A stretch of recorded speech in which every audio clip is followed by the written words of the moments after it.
Medical కళాశాలల పీపీపీలో మరొక పెద్ద ట్విస్ట్. 4 మెడికల్ కళాశాలలకు సంబంధించి పీపీపీ గురించి నోటిఫికేషన్ ఇస్తే 3 కాలేజీలకు ఎవరు రాలేదు. ఆదోని కాలేజీని మాత్రం తీసుకోవడానికి కిమ్స్ వచ్చింది అన్నటువంటిది మొన్న వార్త.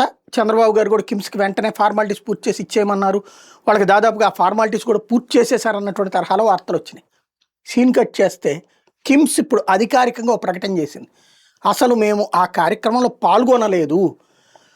ఆంధ్రప్రదేశ్లో మెడికల్ కళాశాలల పీపీపీకి సంబంధించిన దాంట్లో మేము టెండర్ వేయలేదు, మేము ఆ కార్యక్రమంలో పాల్గొనలేదు, అందులో మేము జోక్యం చేసుకోలేదని చెప్పేసి. అంటే ఏం జరిగింది?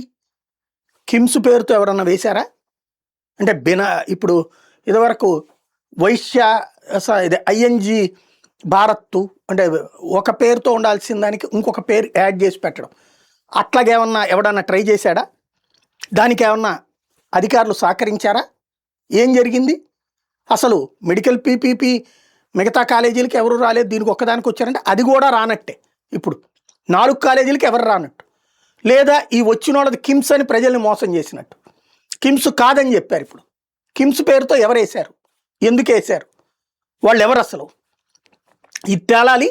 ఆంధ్రప్రదేశ్ చరిత్రలో ఇది ఒక సంచలనాత్మకమైనటువంటి అంశం. నిన్ననే అనుకున్నాం, 4 మెడికల్ కాలేజీలకు పిలిస్తే ఎవరు రాకపోవడం ఏంటి 3 కాలేజీలకు అనేది ఒకటి అనుకుంటే, ఈ వచ్చింది కూడా బోగస్ అంటం అన్నటువంటిది సంచలనం. బట్ ఇంతవరకు దానికి కౌంటర్ ఆన్సర్ చెప్పేవాళ్ళు ఎవరు లేరు. ఏమైనా చెప్తారని చూద్దాం మరి కాసేపట్లో.